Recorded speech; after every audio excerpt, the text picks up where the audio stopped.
Hello বন্ধুরা, আমার প্রিয় স্টুডেন্টরা, আজকে চলে এসেছি ক্লাস সিক্সের হিস্ট্রি নিয়ে। তোমাদের সামনেই পরীক্ষা, তো ইতিহাসটা অনেক কিছু সাজেশান দিচ্ছি, যেটা তোমাদের পরীক্ষাতে সুবিধা হবে।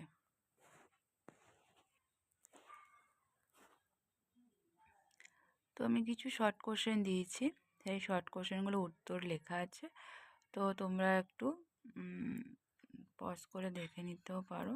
আমি স্লো মোশনও নামাচ্ছি, যাতে তোমাদের পড়তে বা লিখতে একটু সুবিধা হয়।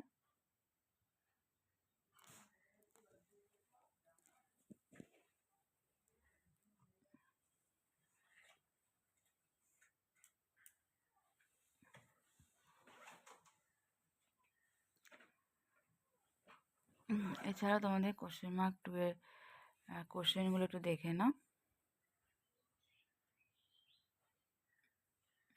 সম্রাট অশোক উপদেশের বাইরে কোথায় কোথায় ধর্ম প্রচার করেছিলেন? কত খ্রিস্টাব্দে ভীমবেটকা গুহার খোঁজ পাওয়া গেছে? এই গুহার দেওয়ালে কি কি প্রাণীর ছবি দেখা গেছে?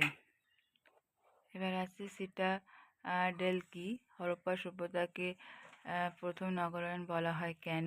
হরপ্পা সভ্যতা সমসাময়িক একটি সভ্যতার নাম লেখো।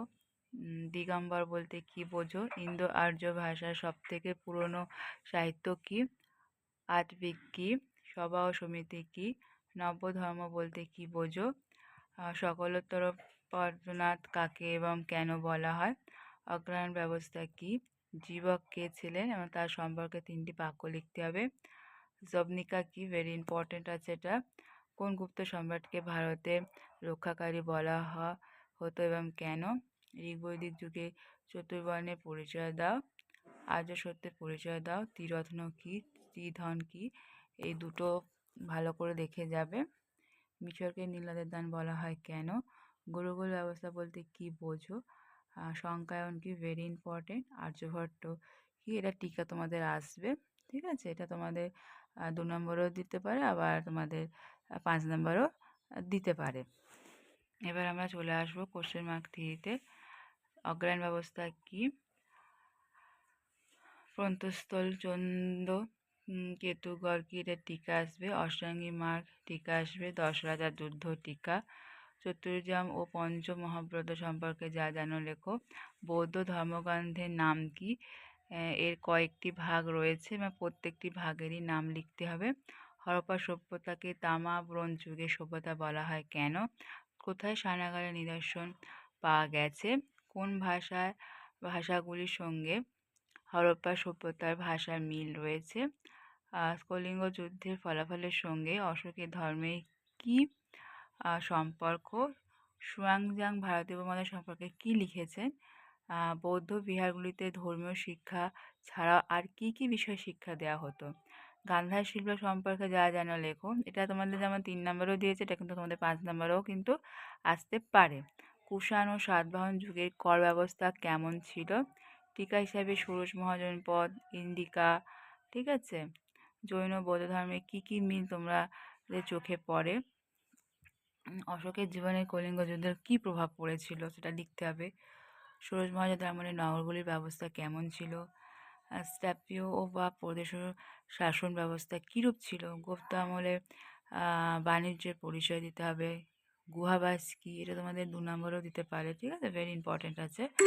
এছাড়া কতগুলো টিকা আছে। সুদর্শন হ্রদ, এলাহাবাদ প্রসূতি, সুৎকর, মৃচ্ছকী টিকা, চতুরাশ্রম, তক্ষশিলা মহাবীর, রেশমপথ, তাম্রলিপ্ত, মিন্দার, ঠিক আছে? এগুলো কিন্তু তোমাদের টিকা দেবে।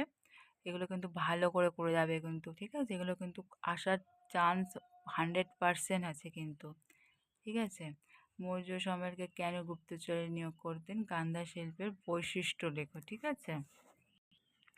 এবার চলে আসছে কোশ্চেন মার্কে। এই দেখো গান্ধার শিল্প, দেখো তো? ভেরি ইম্পর্টেন্ট কিন্তু, তোমাদের 5 নম্বরও আসছে, 3 নম্বরও আসবে, ঠিক আছে? আমার তোমাদের গান্ধার শিল্পটা কিন্তু এবছরের জন্য ভেরি ইম্পর্টেন্ট। চতুরাশ্রম দেখো তো ফের আসছে, এটাও কিন্তু ইম্পর্টেন্ট আছে। অশোকের ধর্ম সম্পর্কে যা জানা লেখো, ভেরি ইম্পর্টেন্ট আছে। প্রাচীন ভারতের জল শোষণে সেচন জল জলের সেচ ব্যবস্থা সম্পর্কে যা জানো লেখো। হর্ষবর্ধনের কৃতিত্ব সম্পর্কে লেখো অথবা শাসন ব্যবস্থার পরিচয় দাও। ঠিক আছে? গুপ্ত ও পল্লব আমলের শিল্পচর্চা কেমন ছিল তা নিজের ভাষায় লেখো। তক্ষশিলা ও মহাবীর সম্পর্কে লেখো। মগধ কেন শক্তিশালী মহাজন পদে পরিণত হয়েছিল? সমুদ্রগুপ্তের কৃতিত্ব লিখতে হবে। এছাড়াও সমুদ্রগুপ্তের রাজ্য বিস্তারটাও লিখতে হবে, যদি বলে তোমাদের সেরকম লিখতে হবে। ঠিক আছে? এখানে তোমাদের দুরকম কোশ্চেন আসতে, একটা কৃতিত্ব দিতে পারে আর একটা হচ্ছে রাজ্য বিস্তার হিসেবে দেবে।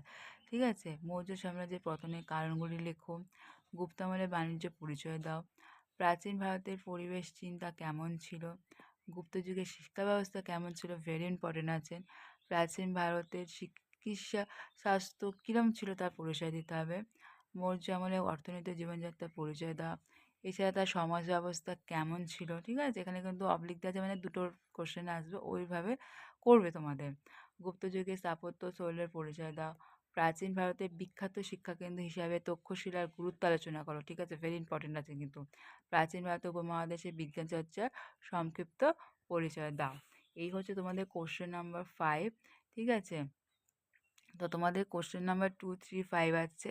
এছাড়া তোমাদের কিছু শূন্যস্থান দেবে। ঠিক আছে? টিক মার্ক দেবে। তো তোমরা কিন্তু এগুলো কিন্তু পড়বে। আর সবথেকে আরেকটা কথা হচ্ছে, যেটা আমি তোমাদের বারবার বলে আসছি, প্রত্যেকটা সাবজেক্টের কিন্তু তোমাদের বই কিন্তু পড়তে হবে। ঠিক আছে? কারণ বই না পড়লে কিন্তু তোমরা শর্ট কোশ্চেনই বলো বা শূন্যস্থানই বলো বা টিক মার্ক বলো, এগুলো কিন্তু তোমরা উত্তর দিতে পারবে না। তো বিশেষ করে হিস্ট্রি কিন্তু সালগুলো কিন্তু রিমেম্বার করে রাখবে, মাইন্ড করবে। কারণ ওগুলো কিন্তু তোমাদের সাল যদি একটু ভুল হয়ে যায় তাহলে কিন্তু জিনিসটা পুরো কেটে দেবে। তো সালগুলোকে একটু ভালো করে মুখস্থ করবে। ঠিক আছে? যাতে ঠিকঠাক যেন সাল তোমরা লিখতে পারো। ঠিক আছে? আর যদি মনে করো যে যেখানে হয়তো তোমাদের টিকা দিয়েছে, যেখানে তোমাদের সালটা দিতে হবে, হয়তো তোমাদের মনে পড়ছে না সাল, তাহলে কিন্তু তোমরা সাল কিন্তু মেনশন করবে না। কারণ ভুলভাল সাল লিখে কিন্তু তোমরা কিন্তু উত্তর লিখে আসছো, কিন্তু সালটা তোমরা ভুল দিলে তাহলে কিন্তু তোমরা কী হবে বলো তো, তোমাদের ওখান থেকে মার্কস কাট হয়ে যাবে। ঠিক আছে?